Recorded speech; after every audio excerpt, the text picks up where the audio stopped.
Hello, and welcome to the Homeschool Sanity Show, your prescription for happier, healthier homeschooling. I'm your host, Dr. Melanie Wilson, Christian psychologist turned homeschooling mother of 6. Let's get started. If you are planning to homeschool for the first time, or know someone who is, this is the episode for you. I changed my content schedule because I'm getting so many requests for this information.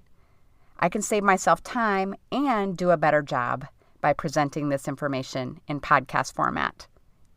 Before I get started, I want to thank my sponsor for this episode, CTC Math.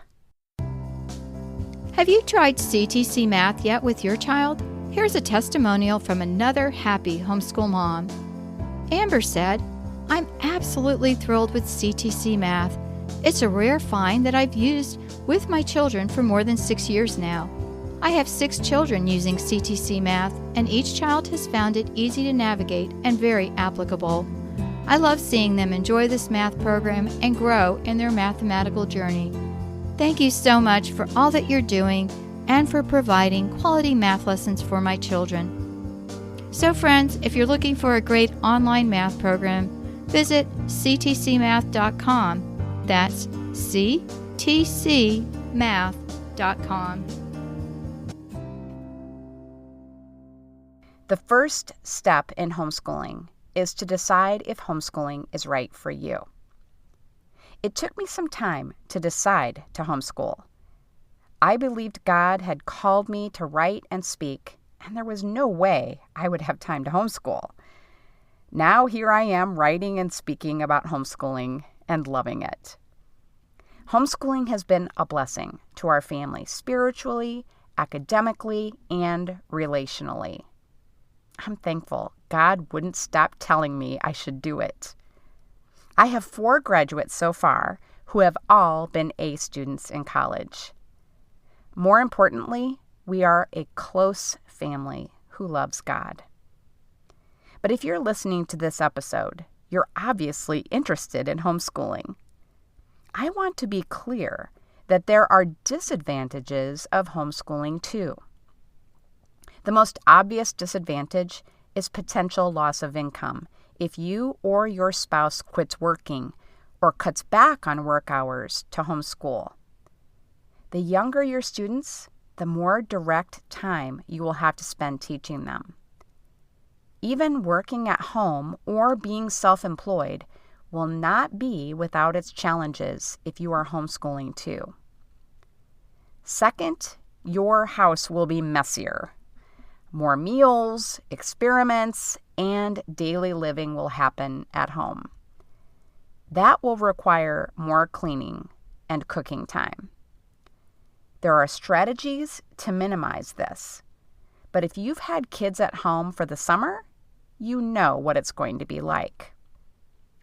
Third, it can be more challenging to build friendships. My church friends had their kids at private school. They attended the same events and talked about the same school stuff that left me out.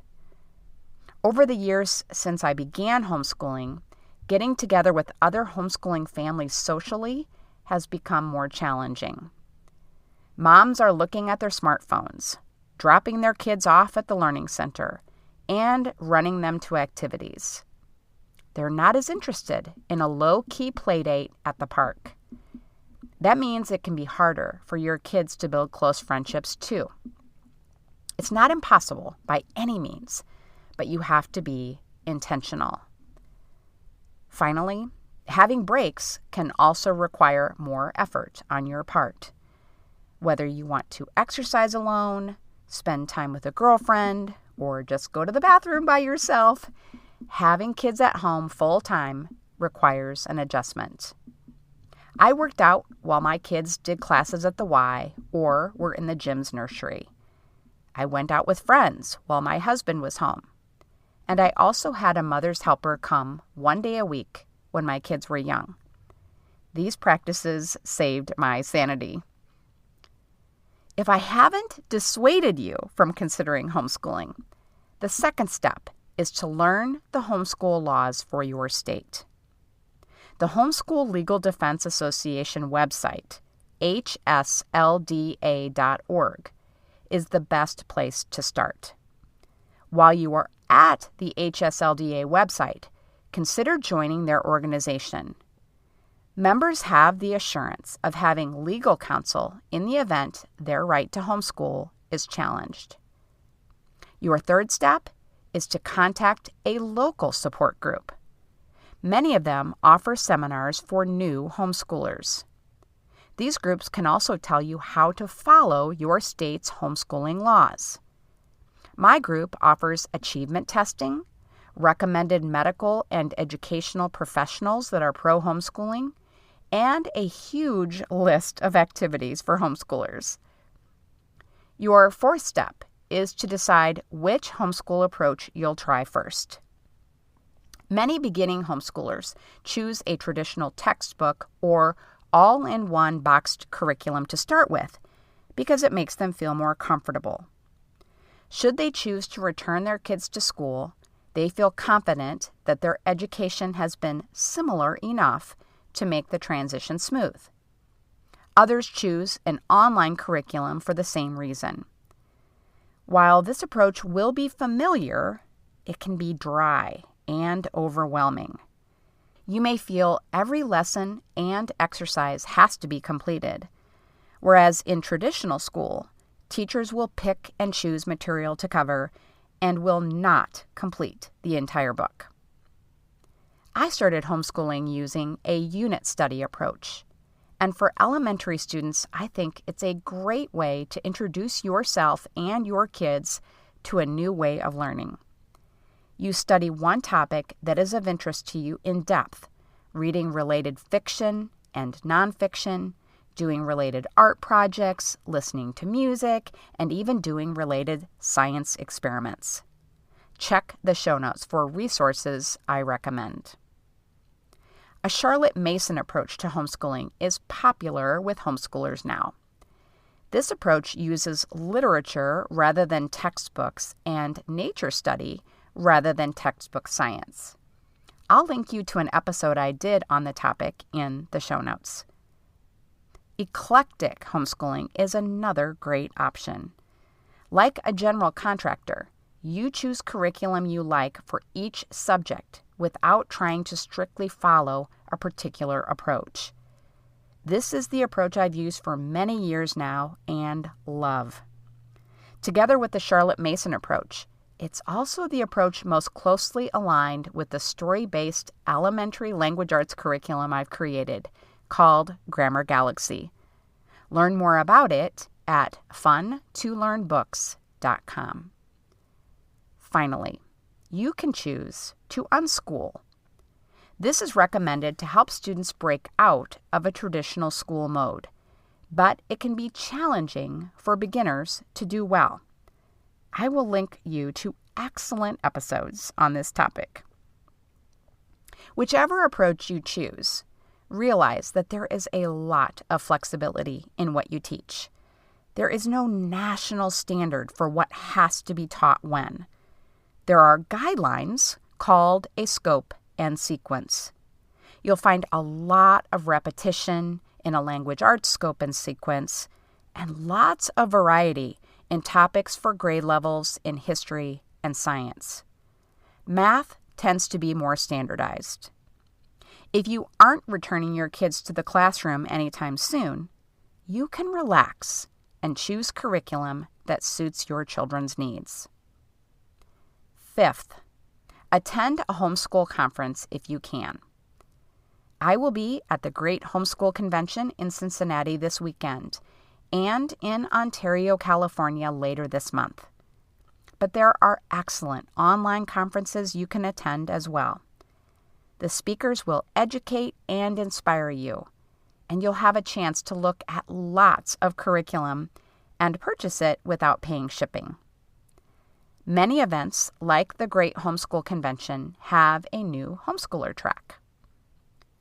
Sixth, share your intention to homeschool with relatives, friends, and neighbors. These people can be an excellent adjunct to your children's education, whether by providing you with resources, names of other homeschoolers in your area, or actual help teaching. Be ready to answer questions without getting defensive. I will share an episode on dealing with homeschool haters in case that's your situation. 7th, create homeschool goals for the year. If you don't have a measure for success, you'll struggle with uncertainty. I recommend goals like instilling a reading habit, learning long division, or fostering sibling relationships rather than a grade goal. 8th, buy curriculum if you haven't already done so. Borrow or buy used while you are still getting your feet wet. Our local support group has a curriculum lending library. If something you purchase doesn't work, remember that you can resell it. I've had the best luck reselling on Amazon, but local groups have used book sales in the spring. 9th, decide which extracurricular activities you'll participate in. Limit them, or you'll find you're doing car schooling instead. In my opinion, the most important principle here is not thinking that you have to make up to your kids for not doing school. Kids feel better and build stronger sibling relationships when they aren't busy all day long. There are many options, and you will not ruin your kids' future if you don't have them doing it all from the start. Activities that multiple kids could participate in and that had few practices or games were priorities for us. 10th, organize your books, supplies, and record keeping. You don't have to have a dedicated schoolroom, but you do need a place for everything, or you will feel scattered. The simpler and easier to maintain the system is, the better. Detailed digital planners have been an absolute failure for me. So has a long-term lesson plan. Check the show notes for what I do instead. 11th, create a homeschool routine. You may never keep it perfectly, but having a general plan for the day will help you achieve your homeschool goals and will give you peace of mind.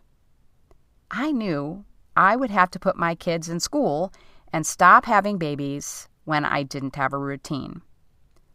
A routine simply means doing the same things in the same order, but not according to a timed schedule.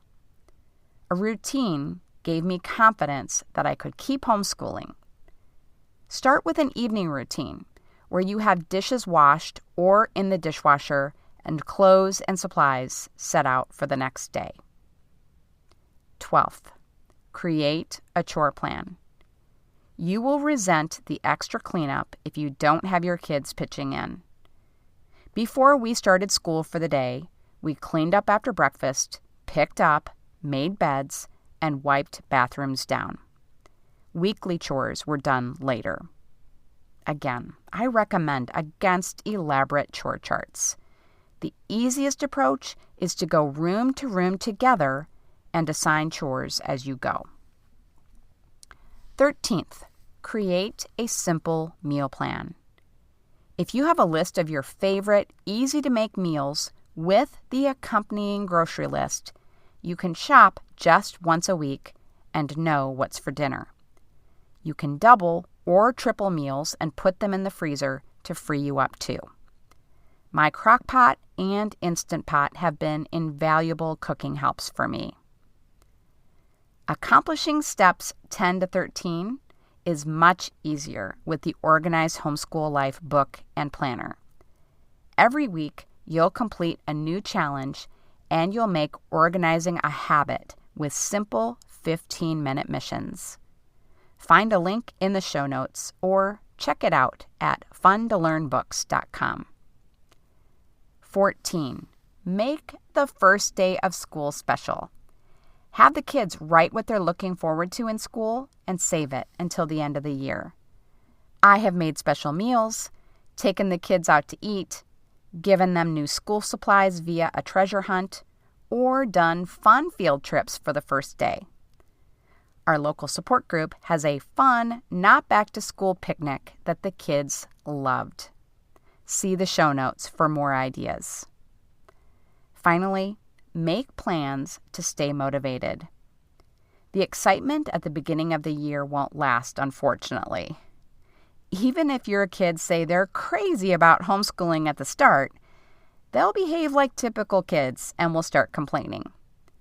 That doesn't mean you're doing anything wrong.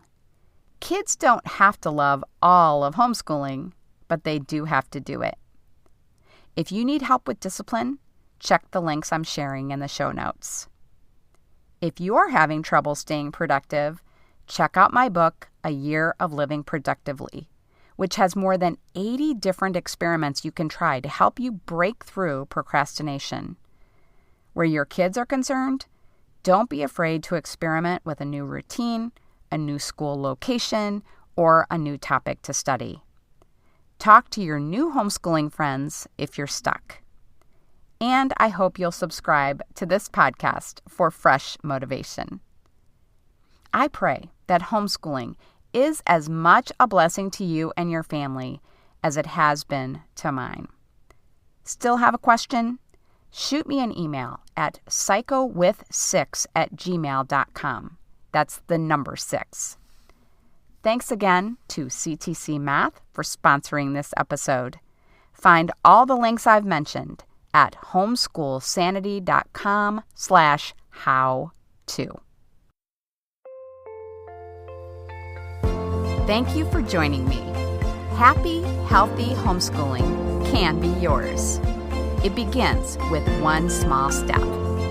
Let's continue the conversation on social media. I'm at PsychoWith6. This has been a production of the Ultimate Homeschool Radio Network.